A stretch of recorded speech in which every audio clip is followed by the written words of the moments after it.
Sweet. Welcome back, everybody. I am in Dave's house this time. Off the mat. Off the mat, on the couch, very comfortable in the chair. We disconnected. Dave is a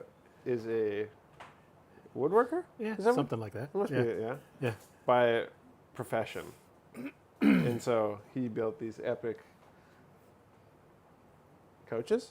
Yeah, I something love like it. that. They're like Yeah. they like connect together and they disconnect and they're beautiful, man. Small house furniture. Yeah, it's really nice. Actually, the way you know, well, it's very easy to tell who does good work in Fiji just by somebody who routers the edges of their, I don't know is that what you used on there? Yeah.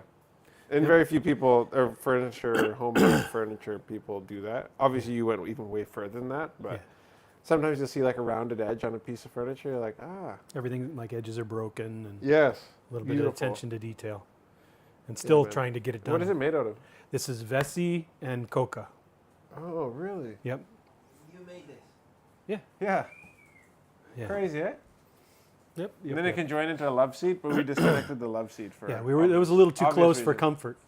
It was just a Yeah, I like this more. little bit of little If you personal do- space. If you do a podcast with your wife, then yeah, sure. But today is Monday, February 3rd. It's my birthday month, hey? Holy smokes. We're already in February. And so that means this week, actually, this Saturday, for those of you who don't know, and for those of you who are in the north, Saturday morning, there's going to be a drug awareness, Say No to Drugs, I think is what the campaign is called, sponsored by A. Hussein. And they are, Waisile Serevi is going to be coming up to the north. And from 9 to 11:30, I believe, is U19 girls.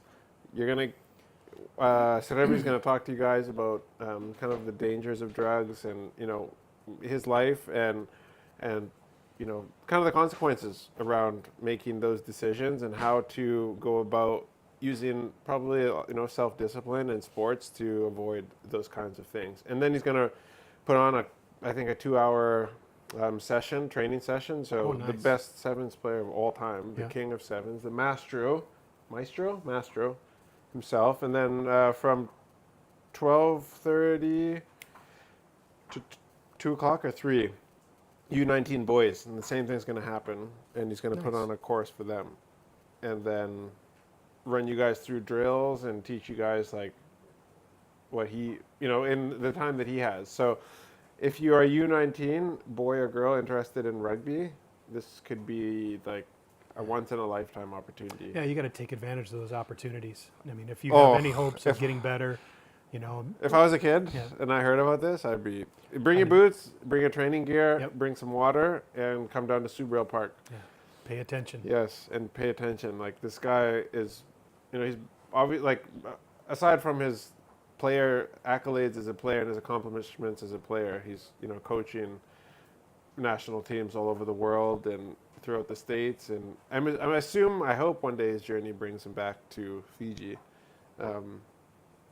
Imagine him and Kolini Sao on the same like coaching staff. That would be unreal. So when you think about like the sevens team, who's your top 7? Who would you say like your dream team would be? Oh, dream team. Tui's got to pitch in Serevi? on this too. You got to pitch in on this too. No Irishman. Serevi, William Ryder. Yeah. Well, from now and back in the day. William Baka? Yeah. I don't know if I'd pick them. Yeah. Huh? I go Serevi, Ryder. I guess we're naming the best of all time. Tuai, Pio Tuai. Where's Jerry on this? Semisnaevo. Yeah, okay. Yeah, Semisnaevo, Dale Tonoai. No, because I already have so many playmakers. I have Serevi, Ryder, Jerry, Okay. Yeah, that's right. That's 3 playmakers basically right there. Who was the one who was built like a house that ended up? I think he was one of the gold medal teams. Ended up playing in Europe, I think. Oh, there's a lot of them. Oh, I know. One eye? I don't know if he had one eye or not. I'm trying to remember. No, but he was just like, Massive. yes. I think he's now. And he, We found Lennon Nakarawa. man, I don't Nakarawa? know, Yeah, I don't he's know. built like ours. He's huge, like tall guy. It was not probably Okay. about my height, maybe 6 foot, but just like a house. You know, he was when he hit people.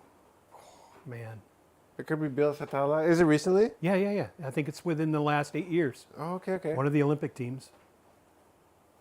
I think probably Oh, not yeah, this yeah, last yeah, team, yeah, but the oh. gold medal team. The Cavs. Oh my Yeah. gosh, why is my mind blanking right now? Here, Tui.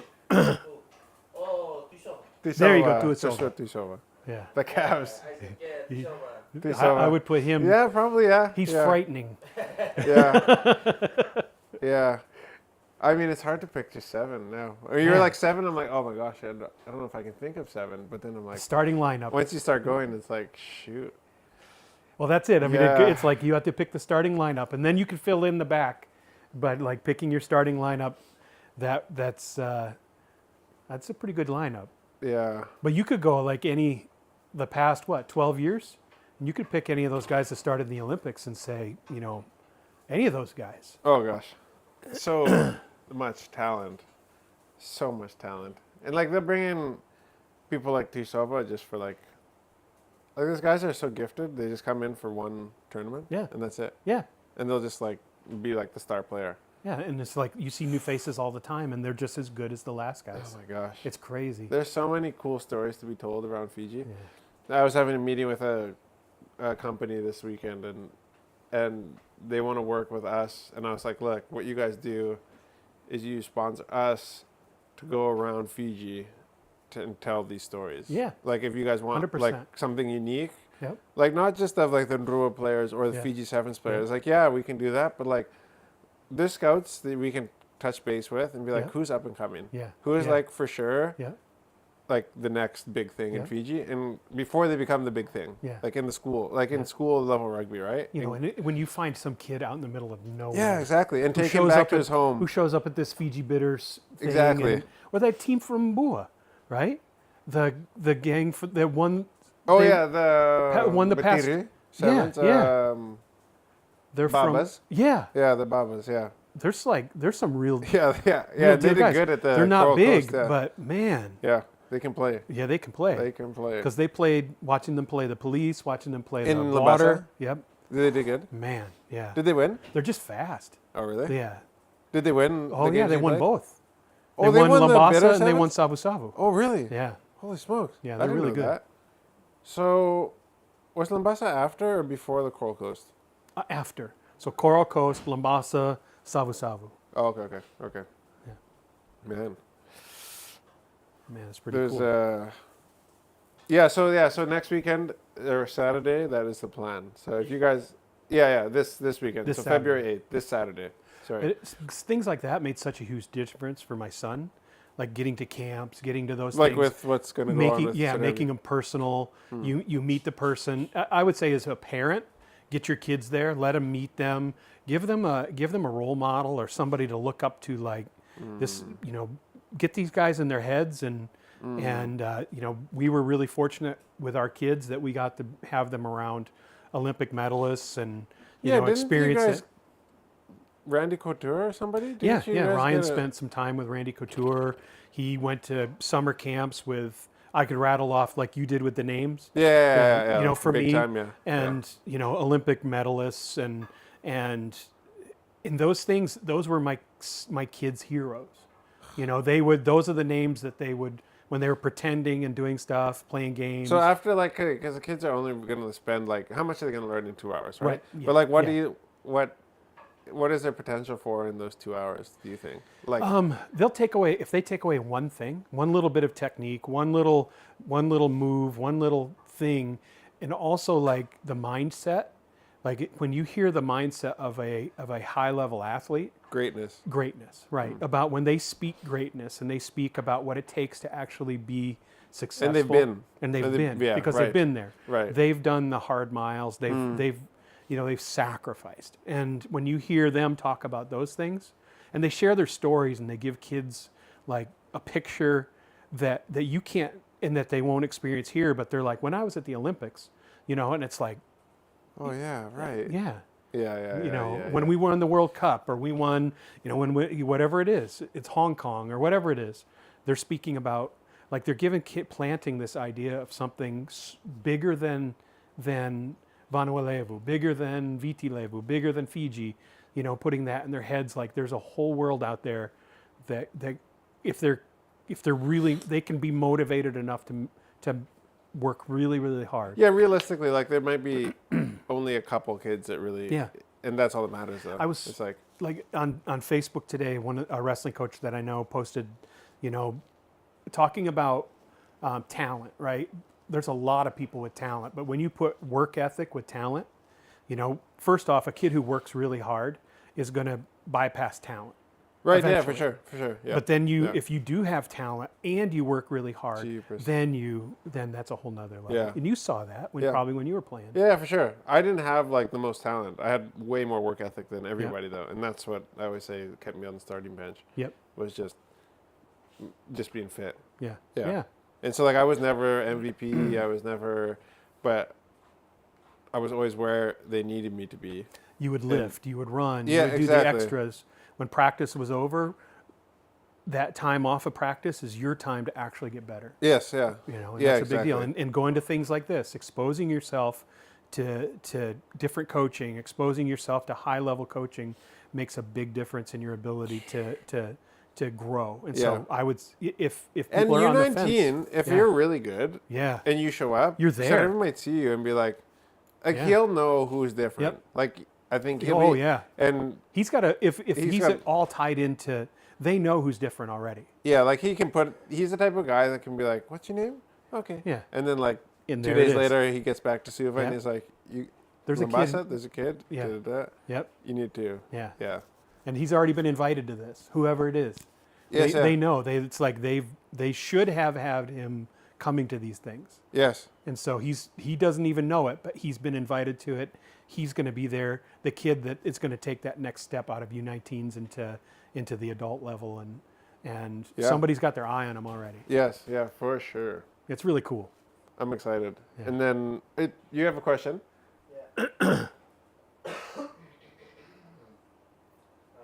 It's getting you choked up over there. I got a good topic. What do you think Tina's cooking peppers. What?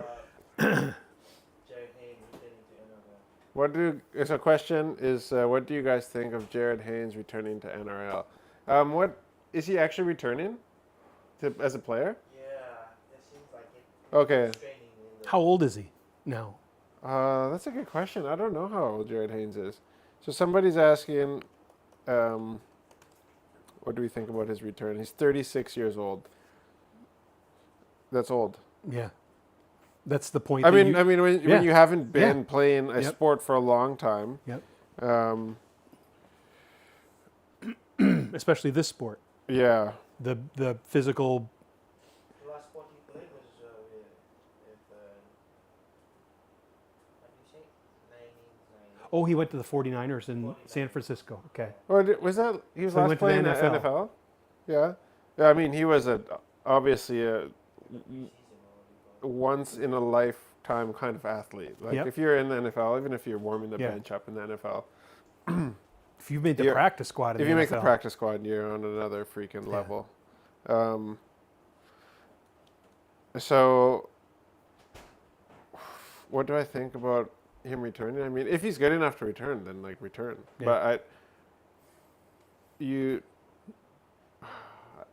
it's always just sad. It's sad that like he had to leave on the conditions that he left in. Like he was a huge star, obviously, and then to be convicted of sexual assault. Yeah. And like he served his time, but that's just always a depressing way for things to Yeah, end. it And I is. don't know if there's any redemption.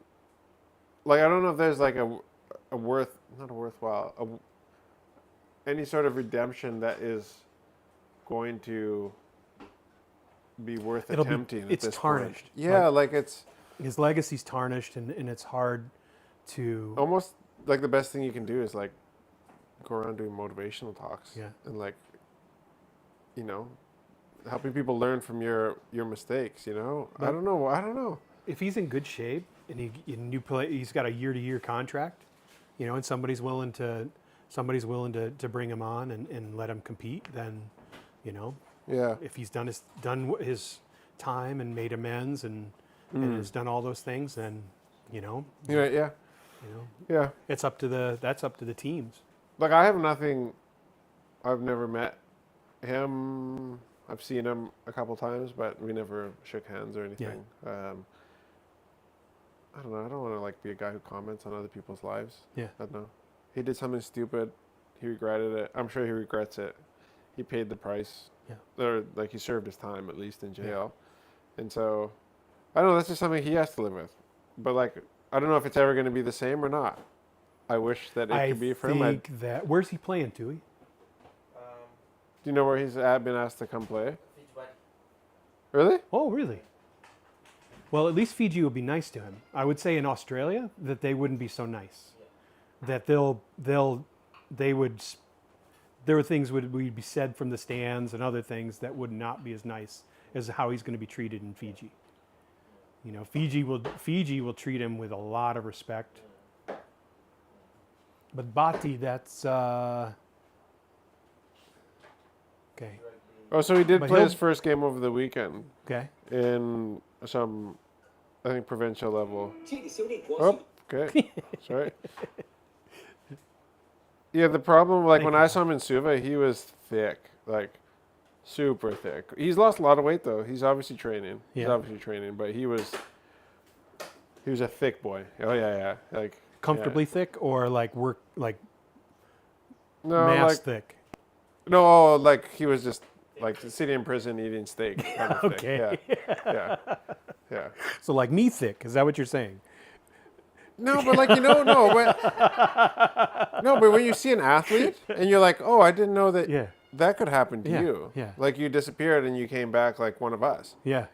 Well, like that's what Yeah. like you look at him, Yeah. you're like, dude, like all the pictures of like athletes catching, Yeah. especially rugby, short shorts, Yeah. and like football is too bad because like most of the players are covered head to toe. Yeah. But like if you actually see like when you see who's the guy who plays for the 49ers?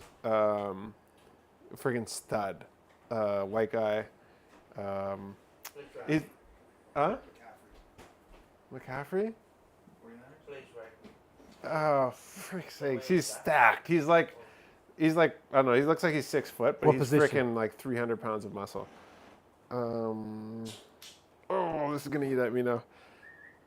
We'll see if people pitch in and give it. Yeah, somebody help me out. Somebody. Okay, I'm scrolling through. If I say white guy to Google, will that help me? Man, there's so many people on Nick Bosa? Yes. Yes. Is that his name? Could be. Yeah, Bosa. He's a Nick linebacker, Bosa. right? Is he a 49ers player even? I could be wrong about that. Yes. 49ers. 49ers. Okay, and he's a linebacker Good or question. defensive end. Overview. Like Bowser, B-O-W. BOSA. Current team. Bosa. B-O-S-A. Nick Bosa position. Sorry guys, we're getting distracted. Defensive end. Okay. Yeah, defensive end. So there's like certain positions like tight end, defensive end, where you see like those guys. Like he's carved out of yeah, Yeah. exactly. Like he's Yeah. like when you see him on the field, Yeah. Yeah, there you go. right? Yeah. But dude. But like you never see it. You just see him in his football uniform. And he's like 6'6" and built like that, you know? Oh, he's How young. tall is he? Yeah, I don't think he's that tall though, is he? Oh, he's got to be. Is he? Okay, Defensive okay. ends are usually pretty good sized guys. Nick Bosa. 1.9 meters? What is this? Freaking Germany in the early 1900s? Yeah. Christian McCaffrey? Oh, yeah. Yeah, he's- To feet, please. Jeepers. What is this? Who does it meters?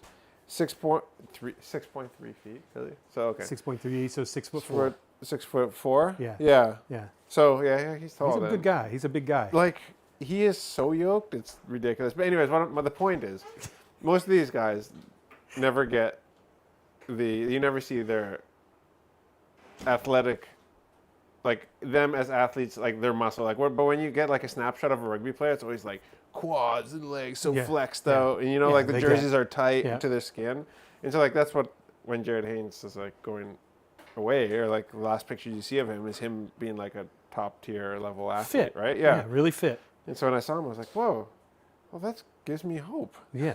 Like I can be like you. Like it's refreshing because it's like. And plus, he was super good. Like he is super good looking. Yeah. So all the girls, like when he was playing, were like, ah. Yeah. So It's like that I always joke. I used to joke about is setting achievable goals. Like crossing over the 300-pound barrier was like an achievable goal. And when you set goals, there should be things that you enjoy doing, right? And it's like I can accomplish that goal. I want to. Yeah, I want to. Yeah, I forget how many kilos that would be, but it's like I'm starting about 250, and I can get to 300. I can work that out. Baby. I can put a lot of effort into that and do like a little overtime work. 130 kilos. Yeah, yeah. Let's go. I can get into that. Wrong way. Wrong direction. Yeah. How do you pronounce his name? Okay. Spell it. Bernardine. How do you spell it? B-U-R-N-A-D-I-N. B-U-R-N. A-D-I-N-E. Yeah, Bernardine. Bernardine. Yeah. Yeah. Bernardine. That's So a good run question at from it. Bernardine. Bernardine from New Zealand. Uh-oh. Can you explain the $7 note and why it was made? Oh yeah, it's a weird number, right? But it was the Fijian $7 note was commemorated to the first $7 note was made after the team won. The sevens Yep. team won the Olympic gold medal in the Rio Olympics in 2016. Yeah. Is that right? Rio? Yeah, 2016 Summer Olympics, yeah. So that's the story behind it. Very simple. Very simple. It's a pretty cool note. Yeah. I think it's a really cool idea. Yeah. I mean, I Absolutely. don't know if you're going to print money, then sure, print and the $7. especially in this country where it's like, It's everything. Yeah. Yeah. Fiji Sevens is everything, and Yes. all of those things. Yeah. Dude, is that your dog? Ryan's doing something. Oh, Okay. I saw your cat jump up Oh. on this door. It's Dan. Hey. Tell Dan to come in. Dude, this is Fijian Usher right here. Yeah. Dan, he is Fijian. This is Dude, pull up a picture of Usher. Come on, Looks Dan. like We've been talking about you, and you need to stick your face into things. Tell me that's not Dan. Hey, Asha, Yeah. please. I know. He's- He'll be he's- shy. Who's Usher? Dude. Yeah. He's running away. Yeah. Dan- So the coolest part about next Saturday will be we get to do a podcast with Saravi after it's all over. Nice. So I'm Awesome. stoked for that. I'm stoked to talk to him about everything other than rugby. Now, will you fangirl out a little bit, or are you going to be able to keep it under control, you think? Oh, I don't know. Okay. Yeah. No, I think I'll be Okay. okay. But what me and Tui were talking about what we wanted to, like what we would talk about, right? Yeah. And I'm like, I just feel like let's not talk about rugby Yeah. because everybody knows about rugby Yeah. from him. Yeah. And that's what we know about him. Yeah. It's like Talk about growing up. Talk about talk about being dad. Yeah, Yeah. growing up, like your mom and dad, yeah, being a husband. like making that transition from being a where did he Normal grow kid. up? Actually, I don't know. I think he grew up in Suva, but he's from Garani, which is in Ngau. Okay. But I think he grew up on the mainland mostly. Finding out what it's like to go from being a village Yeah. boy kid to all of a sudden having this whole world open up to you. Yeah. And that what that experience is like. Yeah, exactly. I think that's the angle to go with Yeah. him. And also, he's a man of faith. Yeah. And yeah. so, how has faith played a role in Yeah. your life? Like, I mean, there's so many questions. That'd be really good. I think it'll be fun. It'll be fun. So, $1.3 million for Matangali. That sounds like a reason to not fight. So, where is this, Tui?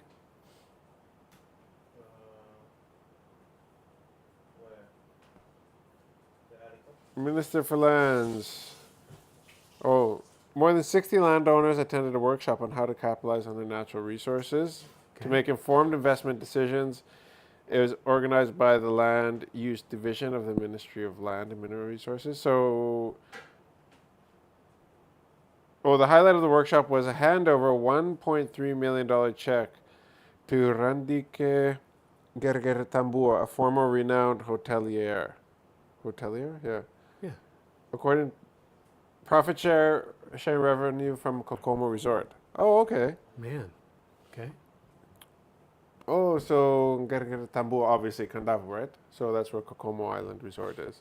Okay. So, which operates on leased land belonging to their Matangali and not lease payments. Oh, so that's profit sharing revenue. So that's interesting. So that's what I mean. There's so many clans in Fiji that actually have done really smart things. Yeah. Like, and so this is not Yeah. $1.3 million from the TLTB Right. to the clan. This is $1.3 million coming From a corporation. from a corporation to the Matagali, That's a really big deal. which is really smart, Yeah. I think. Now, as long as the money actually goes and gets divvied up to the people. Yeah. Yep. Because that's the good thing about TLTB is that, like, everybody has their account, right? So now, hopefully, I assume if the trust is smart enough to do this, they probably have the right people in place to divvy up the money. But There's Matagali, and there's like what, just what, 30 of them in that Matagali. And 1.3 million. there's 38 right. people? No, I'm just saying. Oh, Yes, yeah. once it- Yeah. You get a small group, and man. Man. That's really cool. But there's so many examples of, like, even Yatulau, like, they own that huge mall in Suva, like the Yatulau Investments arcade or whatever. Like, that's a perfect example of, like, a clan or, like, a group of people that have put together, like, a trust and then gone out and made investments, and now people have other forms of income. Yeah. But there's just so many Matangalis that can't get along, and it just never happened for them, which is so depressing. Just you mean within the Matangali that they're not, Yeah, that they're fighting. yeah. Like, I mean, even for my own Matangali, right? Like, I would love for us to be able to form a trust and agree to build some. Obviously, if you do the research, but build some cold storage or just warehousing in Sengaga, Yeah. so that some of these big companies could, instead of driving all the crap up to Lambasa and then Right. drive in the big Yep. trucks all the way back, just Right. drop it in Sengaga. Yep. And then have your small trucks do the deliveries. Yeah. And have lots of space for parking Yeah. and turning your big trucks around. Right. And instead of, like, how it is in Oh Lambasa, yeah. Yeah. and, like, pay cheaper rent, cheaper labor. Trying a double rig through downtown Lambasa. Yeah, exactly. In total traffic and. Because it makes no sense to me, like, all these huge 10-wheelers going up to Lambasa and then paying expensive rent, expensive labor, all the diesel that they have to, extra carting going up there, just to, like, put it in small trucks and then drive it all the way back Yeah. across here. Yes, I know a lot of it goes to Lambasa anyways, but I feel like if you had the facilities in Sanganga, there'd be, like, Well, somebody that's- would jump on it. Like It's very Ashabai. consistent from our background. It's like there's freight handling facilities that then they disperse everything, and Yes. it's a much better situation. And, Yeah. and they do it out in the middle of nowhere. Yeah, well, you do it where it's cheap. Yeah, like, by a highway, by rail station, or whatever they're doing. yeah. and Like, you then- don't see industrial, like, huge warehouses in, like, Malibu. You see them in Compton or something like that, like, where the real estate's a bit cheaper, Yeah. like a bit further away Yep. from, and so it's That'd be smart. that would be smart, but you have to have people who can get along. Yes. And land is always a very touchy subject. Yep. It's a very touchy subject in Fiji. One thing I wanted to say, we're not going to make this one very long today, but there's been some things going on, and I'm going to film a reel with Tui about this later, between the U.S. and Canada. And obviously the U.S. has enacted a bunch of, like, tariffs on a bunch of countries, but just recently confirmed the tariffs on Mexico and Canada, the same 25% that he's talked about with you know, all the other countries. Um, I for I don't get political most of the time, and actually I'm happy that Trump is in, and I think you guys are very aware of that. Like I think he was the better candidate, and I think he's the guy for the job. And I think that a lot of the things that Trudeau has done in Canada have been not the greatest. I think a lot of the policies and bills that they have passed have been trash, quite frankly. But it's easy to say, it's easy to judge politicians from, 30,000 feet. And especially having gone through COVID, I don't know how some other people would have handled COVID. Like if you were, if there was a Republican or if there was a conservative guy in Canada during the COVID time, I don't know how it would have gone. It's easy to like criticize when you know what not to do. But so I'm a fan of Trump. I'm not really a huge fan of Trudeau at all. But he made a response to the U.S. tariffs. He did a press release last night, I believe, and it was literally the best thing that I've ever heard him. It is the best press conference I've ever heard from Trudeau, and I felt like so proud of my Canadian roots, and I thought he did such a good job. And I was like, dude, where was this kind of talk like for the last 4 years? And he was basically just saying like, I don't know, or he was saying like it doesn't have to be this way. We're going to enact now 25% tariffs on your stuff. And I don't really think Canada has the leverage, obviously, that the U.S. has. Yeah. But they're going to enact 25% on like 144 billion worth of U.S. exports. Yeah. So I think the tariffs in the end, Trump is trying to look after his own country. We're trying to look after our own country in Canada. But his angle that he played on was like, through so many centuries, we've been partners, and we've had each other's backs. We've fought together. We've died together on the beaches of Normandy, in the fields of Flanders. Yeah. And I was like, whoa.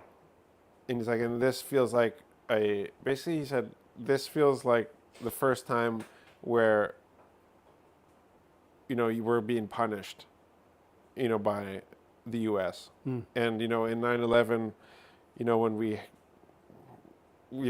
had a bunch, like a lot of planes, I guess, stayed in Canada because the U.S. airspace was shut down. Yeah. We've sent water bombers down, like even for the California fires. Like there's just a huge amount of partnership. And the angle he took was like, it's really too bad because like we've always felt like we're partners and not competitors or enemies. Yeah. And it's just too bad. And I was like, whoa, that's a really cool angle. And it tugged at my heartstrings. I felt sad. I was like, dang it. It's so true. I think it's a long game, and I think you have to look at it from Trump, like look at Trump as America first. No, he's a negotiator. Okay.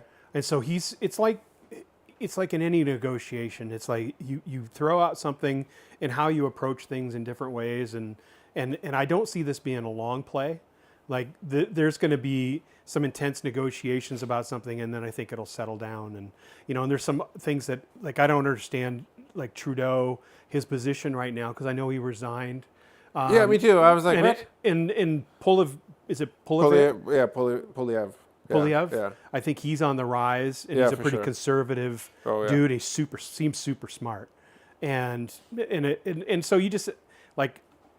Part of it is waiting to see what's going to happen. I know the U.S. put some like they did some things. Tina and I were talking about what they did to Temu, what they did to the Chinese companies. What did they do to Temu? They put there was an agreement where anything under $800 didn't receive any attention from customs coming to the United States from China. Oh. And then China has access to an international postal union.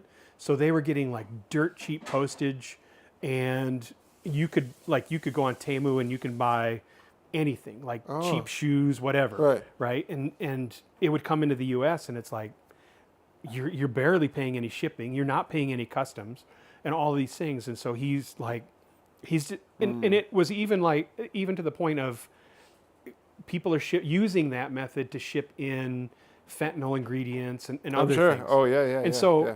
I think this is all part of the establishing the border, you know, and that's that's what's going to be curious, because I'm not a big fan of, you know, us getting into, you know, a Tariff fist wars? fight with Canada or even Mexico. But it's like Like there needs Canada and to- Mexico lose all like like just to be clear, it's not like Canada can do anything. everybody loses. Yeah, yeah. If we get to a point of like, well, you're going to charge 25%, we're going to charge 25%, Which is because what- that's going yeah. to impact U.S. automakers. There's a million things like Energy, yeah, oil, what the is it? raw oil we send down. Think about what it's going to do to our maple syrup. Yeah, right. Shoot, So that's our big loss. that's a huge loss. And so, yeah, I think it's not good for anybody, but I think it's a play by this administration in the United States to Okay. this That's is kind of my what I was hoping. Yeah, and it's a just nice to hear negotiation that- play. Yeah. He's a great negotiator. Like and yeah, yeah. and he plays hardball, I think, and, Yeah. and he's not.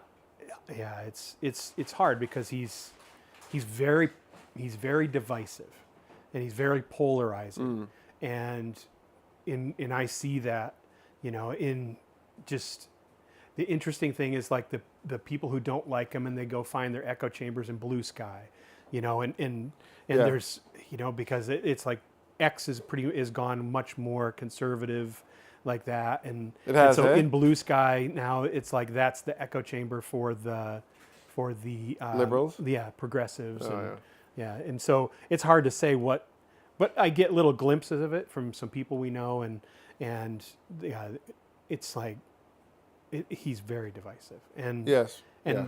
Indeed. and I don't think he cares to be not No, divisive. he seems very clear on, like, all we care about is America Yeah, and America first. And like, there's some major debt that yeah, you guys got to get out of, and Yeah. so does Canada.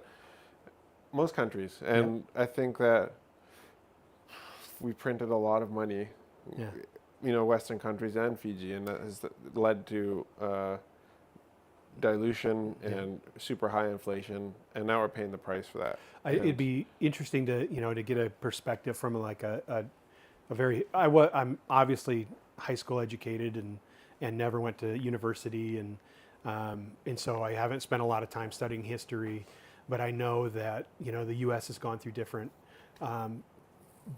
eras of their international activity, right? Right. And so there's times when the United States has been very like Us. self-focused, Yeah. us, you know, and then there's also times where we've carried like the entire world, and I think there's We've done a lot of carrying. You- I we mean, have, yeah. NATO, yeah, WHO, NAFTA, yeah, U.S. aid, USAID. I mean, yeah. big cuts. There's Yeah. big cuts coming that Freaking are $50 gonna, million yeah, sent to Gaza for Yeah. condoms. yeah. There's some crazy stuff. You And they know? were about to, Yeah. and they shut. Do you hear about this? Yeah. Wild. And- Yeah, well, I mean, there's probably a couple people that made condom bombs, and so that's a great line to use. I'm sure it's happened, and maybe it's way more popular than I think. But obviously, they're going to run with like a story like that. Yeah, yeah. But But it's and I'm sure Canada has the same thing, you know, in your foreign policy. oh yeah, You know, for sure. to what level are we involved in anything? How are we involved in NATO? How are we, you know, and there's times of pulling back and times of having international influence. This could be really good too, because, for example, Canada has been sending down heaps of unrefined crude into the States, where you guys refine Yeah. it and then sell it or use it, and basically that's value add into the raw product. And Yeah. so what Canada's been pushing for a long time is like, let's build the pipelines, send it to the coast where we can refine it and then Have ship a it product. ourselves, Yeah. because Greece wants it. Yeah. France wants it. There's a heap of countries in Europe. Japan wants it, and Japan's not far from Canada. And so this might be the push that we need as a nation to actually start like value adding to some of our own products in Canada. I'm Yeah. speaking, and it might just be a wake up call that we Yeah. need. you And, know? and So- that's not my strength, is in like understanding U.S. foreign policy and no, and all me of neither. that. And Yeah. so, you know, it's one of those things I'm trying to educate myself more and not be, you know, have knee-jerk reactions to For things sure. that are going on. For me, it was more just like It should, I- you should I- be proud of it. I haven't been. I haven't really ever had anything positive to say about Justin Trudeau, and I don't think politics achieves my goal of reaching people for Jesus. Hence why I don't talk about it all the time. But I feel like it's important. I don't know. I felt like it was important for me to say today that there's a guy that I've disagreed with almost everything that has gone on. But yesterday, I felt like he said something that, hey, look, I don't have to be bullheaded and just be like, it's all terrible. Right. When it's actually like, oh, that wasn't actually terrible. Yeah. That was cool. Yeah. And that was a moment where I was like, I agree. Yeah. And that was, like, I was like, Yeah, and we Canada. should be, that's that funny thing about nationalism, right? That when you intermingle, like Christian nationalism is one of those things that's like, that gets a little weird, when you say the U.S. is a Christian nation or other things, and it's like, we're based on Christian morals, but I would say that we're not a Christian nation. yes. And, and I think Canada would probably fall into that same thing. It's like that morality exists in the same way. But at the same time, I've served in the United States military. I love my country. I'm proud of the country that I'm from, and it's I think America is one of the greatest countries in the world. And I think it's really cool. You should be that way about where you're from. Yeah. It's same for Fijians. They should be this is an amazing place. There's amazing things about it. And when you are born here and grow up here, you should be proud of the country that you're from, because that's where your family is, and that's where, where you're given opportunity. Yeah, I agree. But there's this thing, it's like, oh, you shouldn't be proud of being American. Like there's like, or Canadian, or being from a Western, culture built on colonization and stuff like that. But putting all that stuff aside, it's okay to be proud of where you're from. Yeah. Otherwise, like, you really lose a lot of yourself. Yeah. Yeah. It's interesting, though. I think Fiji is really in a struggle with its identity, with its introduction into, in the time that we've been coming here for the past, 13 years, I think. We've seen, where there was where you had to go on the internet, you had to go to a internet shop, right? And now you see everybody carrying around, enough computer power in their hands to get more computer power than put something on the moon, right? Right. And it's in the hands of little kids, and one of the things we've been watching little kids in Tambia or other places that have an American dialect, right? Because they're watching stuff on TV, and their R's are becoming flat, and and other things, and I'm curious to see all of this influx of outside influence, the impact that it's going to have on this country, and how it's going to change it. Yeah. I think from a very simpleton point of view, the thing that bothers me the most, I think, about Fiji right now and the way we're going is, like, it's very rarely where I'm around people who are like in the moment. Like the phone etiquette is like totally non-existent. Yeah. And I feel like I miss like a lot of intimacy with people. Yeah, everywhere you look, people are like that, Oh, man. and I'm guilty. It's like, I feel like sometimes I look up, I'll be like, oh, we're all here, but we're all alone. Yeah. Yeah, I know Tina and I there's nights where it's like barely say a word to one another. And, for sure. Yeah. And we're just like, Yeah. She's watching something, I'm watching something. And like, okay, we gotta snap. We gotta put it away. Yeah. Like Drake said, I know a girl happily married until she put down the phone. And it's so true. There's a lot of people who are, friends, but they never actually experience things together. They're always living life through, taking a picture when they're doing something awesome, or like when it's not awesome and it's boring, you're on your phone scrolling. It's like, hey, that used to be like the time when we'd bond and have silly conversations. But I close off with this. There was a story that we posted on Reels today. Is it story. apologizing for accents? Yeah. No, I don't apologize. So that was hilarious. I was listening to a podcast yesterday, and I would encourage everybody to go listen to it. It's there's a Christian rapper by the name of Lecrae, and he's become a fantastic podcast host. He's an absolutely amazing conversationalist, and he was talking in his last episode to a gentleman who's had cancer since he was 9 years old. He's 21 now, but Lecrae, they were just like talking to each other, and he told this story. He's like, "Oh, over New Year's, I was at this church, and this church has just blown up over the last couple of years into this just amazing place where people are getting baptized every week and coming to know the Lord, and it's growing by the thousands." And the guy who's a pastor, his kids, he has 3 kids, and they're all involved in these amazing ministries like all over the world. And he said, but it goes back to not the pastor, but the pastor's father. And so the story goes, he was out on a lake one day fishing, and these 2 other guys are out trolling around, and these 2 guys come up to his boat, in their boat, and they invite this guy to church. And he's like, okay, I guess. And he goes to church, meets Jesus, becomes a Christian. A couple months later, his wife's like, something's changed about you. Like, what's going on?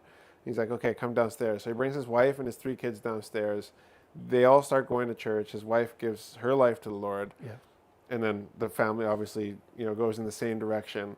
And then of those 3 kids, the eldest son is a pastor of this church, and his 3 kids, now the grandkids, are doing these amazing ministries. And so what Lecrae said is like, well, the funny thing is, the story's not about these grandkids doing this amazing ministry. The story's not about the dad who's this pastor of this huge church. And the story's not even about the grandfather who took this step and started going to church. The story's about 2 guys in a boat who were obedient. Yep. And I was like, just the way he told the story, I was like, man, that is so cool. Like the butterfly effect. That's why they were talking about this whole story, was they were talking about butterfly effect. And like, I was just like, man, I want to be the guy in the boat. Yeah. And the other thing, you never know. The other thing that's in there is the men piece. Right. Yes. And the fact that if you want to change a country, if you want to change a place, it's like reach the men. Yeah. If you reach the men, the family follows. Yeah. If you reach the women, there's still going to be a man who's probably not going to be led to follow. Yeah. Especially in this culture. Yeah, but you hear that story, and it's like 2 guys talk to a guy, right? 2 guys shared their faith and made a difference in one guy's life. Yeah. And it changed. It's that, Old Testament, the blessings fall out onto your children, right? Versus the curse that falls out on your children. Right. And I think about how many families, like the father has wandered away and the whole family wanders away, but if the father follows and he brings his family along, it changes generations. It's a generational change. Yeah. And that's huge. Yeah. And so 2 guys on a boat. 2 guys on a boat. So I want that's to be one of the guys on the boat. So thank you guys for joining us. And we're doing this here. We're actually here at Dave and Tina's house for dinner. But I'm trying to be consistent with these live streams because they are becoming a popular thing. And we appreciate, and I want to be diligent in doing these because you guys are waiting for them and tuning in. So thank you guys. The last one on Cavell Island, or that wasn't the last one, but last week, this time on Cavell Island was awesome. You guys loved that. So maybe changing of scenery is good. Maybe we shouldn't do on the map. I don't know. All I know is I want to save enough money so I can go to LC Signs. What's up, homie? It's Tony, and I want to order a neon sign backdrop that just says on the map. Oh, nice. Right? Yeah. Just to hang that in the veranda in the background. Joe Rogan action back behind you. Oh, yeah. Yeah, true. he's got the whole neon thing behind him. Yeah. So but I priced it out last night, and it's quite expensive. So. One from LC Signs. That's right. I'm not. Even if I could get it cheaper somewhere else, I'm not going to get it there. LC Signs, they make excellent signs, don't they? They do make excellent signs. signs. They're the best. Where are they at? They're out of Labasa? That's right. So, thank you guys for joining. Thank you for hanging out. You're welcome. Always awesome. Yeah, it's always easy to chat with Dave. So, We'll let you guys go, and we'll catch you guys back here on Friday. Do you Friday? Yeah, Friday. All right. Peace. What a Mode.